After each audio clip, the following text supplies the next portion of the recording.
Hey there, and welcome back to the Sugar Treatment where we bake and heal together. My name is Anthony, and I'm super excited that you're tuning in today because I have a very special guest. While we're waiting for her though, make sure that you subscribe to my channel, like this video, make sure you comment below, let me know what you'd like to talk about, or email me at thesugartreatment@gmail.com. And I think that she's here.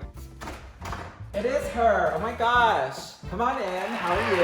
Welcome. And we're here with my friend Michele. Thank you so much for being here. Thank you so much for having me. I'm so excited. So I know Michele because she used to be my professor when I was in grad school, which is so awesome because now she's like one of my best friends. Yes. Do you want to tell them a little bit about all of your expertise? Sure. Well, first of all, I'm a licensed clinical social worker. I specialize in grief. I've been in the grief field for, the past 20 years. 20 years? 20 years, wow. I know. Expert. I know. Most of the time I've worked with children who've experienced the death of somebody close. Really light stuff. Yeah. Just light, easy topics. Always when someone says, what do you do for a living? I'm like, do I tell them or not? You're probably curious what we're gonna be making today. I am. We're gonna be making a frozen s'more. Have you had a frozen s'more? Never frozen, but I'm the one that always has the marshmallows lit on fire. So I'm looking forward to this. These are really delicious because they're a great summertime snack. They're really easy for parents to make, for kids to make even. We're gonna have a lot of fun today making our frozen s'mores. Looking forward, and we get to try them, right? Oh yes, we get to try them. That's why I'm here. That's why we're here. Let's get started. Ta-da! This is all we need for the recipe? I told you it was easy today. So yes, this is all that you're gonna need to make these lovely frozen s'mores. We're gonna get started mixing up the pudding, which I was gonna let you mix up the pudding, and then I'm gonna take the marshmallow filling. You also wanna make sure that you have your 9x13 pan, and you wanna line it either with foil or parchment paper, just like I've done here. You're gonna be doing the instant pudding. You've made instant pudding before. Yes, I have. Okay, so it's very simple. We have a 6-ounce box of the Jell-O instant chocolate pudding. So you're gonna go ahead and put that whole thing in the bowl. And then you're gonna do 2.5 cups of the cold milk. Our milk is cold. I'm just gonna make a mess. You can make a mess. Awesome. That's what we do. So 2.5 of this? Yeah, 2.5 of this. Okay, we go. So you've got that. I'm gonna go ahead and move these out of the way here. Yes, I'm sorry. That's okay. We can make a mess. So you're gonna continue to do that. I'm gonna go ahead and mix up our marshmallow filling. This is the marshmallow filling that's gonna lay on top of the pudding. I know, it's gonna be so good. Hungry. This is an 8-ounce package of cream cheese. I just have half of it. So I'm gonna go ahead and put that into my bowl that we're gonna mix together with the marshmallow filling. I have my jet puffed low marshmallow cream, and I'm just gonna kind of use this spatula to mix it in with the cream cheese. Yeah, it's the cream cheese. We have our cream cheese and our marshmallow. We're just gonna go ahead and take our hand mixer. And our cream cheese is a little soft because I did set it out a little early because I wanted it to be soft. So here we go.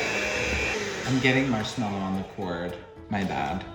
I know. I'm not saying anything. Sometimes we get messy when we bake. Actually, you know what we always say about grief? What do we say? It's messy too. It's messy. If you want to take over this, do you know how to fold something in? Yeah. You do? Kinda. You know what I mean? Mix. Here. It just means folding. You show me. Do you want me to show you how to fold? You just stir it around and then you kind of push down. So like here, that. I'm gonna give that to you. Let me clean this up over here. I suppose my side is the messy, so let me clean it up. I don't know, do we want to dive into that? Absolutely, that's another episode. Okay. So we have our 9x13 pan that we're going to be spreading each of these mixtures into nice and evenly. Well, how did you get into doing this work? How did grief become so important to you? Well, I got into this work after my mother died. So she was very sick with cancer. I was young and pregnant with my second child. It was a crazy time. There was a hospice social worker that came into my parents' home to help. And I was just she was like this guardian angel. And I thought, I want to do what she's doing. So, career change. I went back to school and got my MSW, my master's degree in social work, and thought this is where I need to be. Because I think when you've experienced it yourself, you have more of a connection. It doesn't mean everybody's going to grieve the death of their mother the same way that I did, but just being able to sit and hear people's stories, because that's what people say. I just want someone to listen to me and not tell me what to do, especially with kids, because they're so scared. They don't know what's going on. And so just letting kids know kind of what are some of the common grief reactions that they will be experiencing. And what are those? Some people cry now, some people cry later. You also see it come out in anger. You'll see it come out maybe in school. Grades will go up or down. Kids They'll might go up. Yeah, kind of most people think, let's go for the negative, like what is the negative behaviors? Yeah. But where you wouldn't think where grades are going up. So you're looking at that. Also, kids will say their stomach hurts, headaches. That again are some, those are some of the common reactions. But again, it's not a cookie cutter one size fits all. Yeah. Kids also will say guilt. They feel guilty, like they could have done something or they should have done something. Really appreciate, there's more that we have to talk about. Yeah. And I want to save that for when we're decorating, because I have some really good questions for you. And what we are doing is layering the pudding and the marshmallow mixture into a 9x13 pan. You put the pudding in first, and I've just been using my little knife here. Can I try? Yeah, you can try it for sure. Ooh, I like this. So let's go ahead and put this in the freezer for about 6 hours so that we can get back to decorating these frozen s'mores. Here we go. Ready, here we go. All right, now we have to wait 6 hours. Oh, time's up.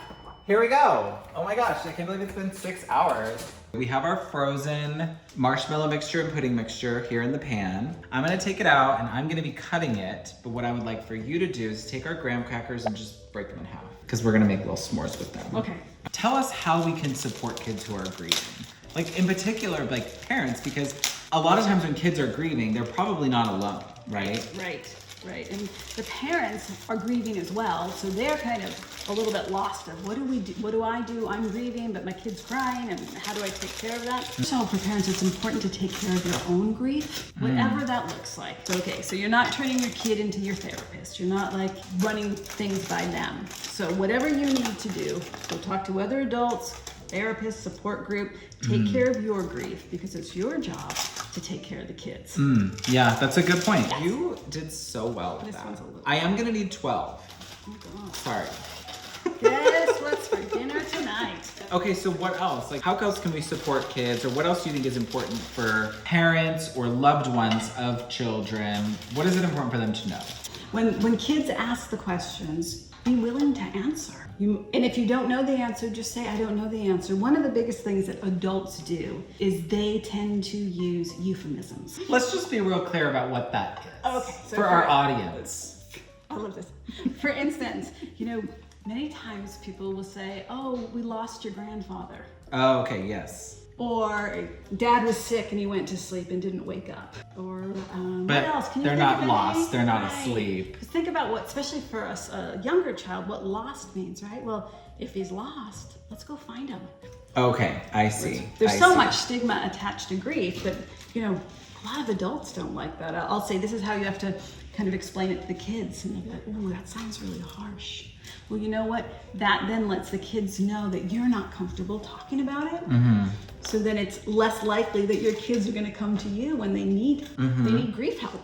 Oh, I hate to cut in because I feel like this is so good and we're on a roll. So I took your little pieces and I laid it on top of our little mixture here, and then I just cut them to kind of measure. But what I'm gonna do, because I'm just laying this pan on, I'm gonna try to like flip it. So now, hopefully, if things Fingers crossed are going according to plan, then we just have our foil here. Yeah, so there's a lot of foil. I'm gonna toss this aside. You wanna try that? See if it's any good?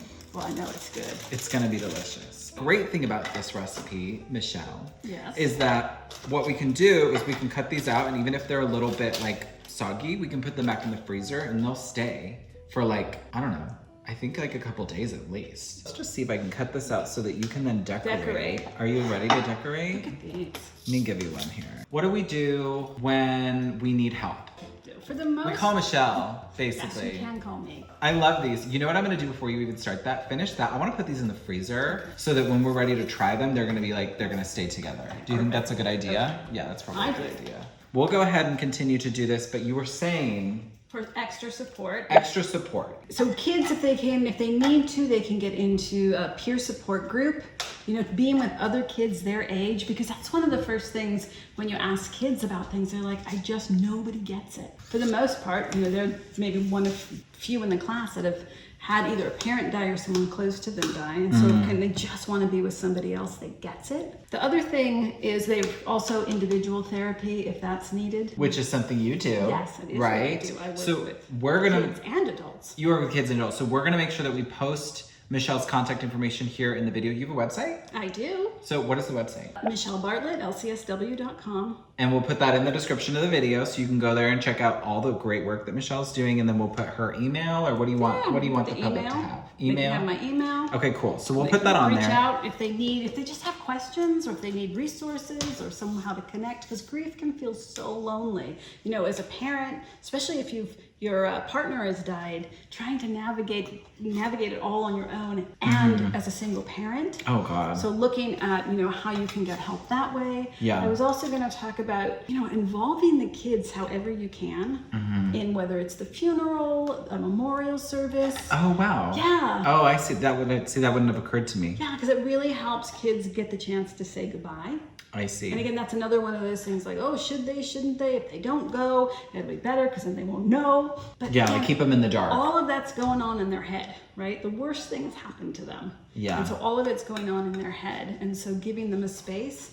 Also being aware of what we call firsts. So really that first year and things come up. So what do you think some first kind of anniversary type things come up or first? Maybe like the day that they've died, or their birthday, or some other kind of, I don't know, like an anniversary maybe for like a parent or someone who's lost a spouse. Maybe their birthday. If I was a kid, like maybe my birthday would be probably a hard thing to do without a parent or a sibling or someone that I was, close to. A lot of the firsts that come up that no one thinks about, going back to school. Right? Because think about it, if mom was the one that died and mom was the one that took them for school supplies, because that's a big thing, gosh. school supplies, school shopping, it's part of a ritual.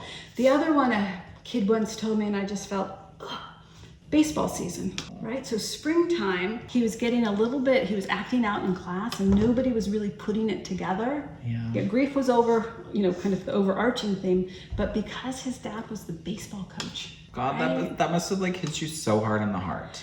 It does, it Right? does. But if I can help parents understand that, yes, this will come up, and just be aware of those. Because again, most people think, the major holidays, Thanksgiving and birthdays and anniversaries, Sure. but there's other things. And usually, kids will their behavior will shift just a little bit. They'll get quieter, or maybe school will get harder, or just something like that. So just being aware that, yes, grief takes a while. And sometimes it's not even until like the second year that you start to kind of see it shift a little bit. I really appreciate you bringing all this to light and kind of having like a nice, easy conversation about all this while we bake up some yummy treats, because I think you've brought a lot of context to it, and I feel like you've actually brought in like my understanding of grief and how complex it is, and how like dynamic it is, and how I wouldn't have thought about like the school supply stuff. Like that's really interesting how it might manifest just on this one random kind of mundane thing that can spark those thoughts. We did it. Yes, we did. We made it here. We made the best frozen s'mores, and we're gonna try them in a second. Make sure you subscribe, turn on your notifications, like this video, and make sure you comment below. Let me know how your frozen s'mores turned out. Another thing, make sure you email me at thesugartreatment@gmail.com. Let me know what you would like us to talk about here on the show. Another thing, Michelle, you want to be able to get in contact with her. Her information is going to be in the description of the video, her website and her email. Make sure you reach out to her for not only all of your grief support needs, but also other stuff. Yes. You do all kinds of mental health stuff. Yes, I do. Time. I think it's time. I'm really ready. Oh my God. They're gonna be so good. I feel like I should let you as the guest try one first. Okay. Be careful, because I do feel like it's gonna be messy. I mean, s'mores are not like the most. And I'll take Sean, that one. Oh my God. Thank you. No, you can have that. You can carry it. I'll keep this one. What? Cheers.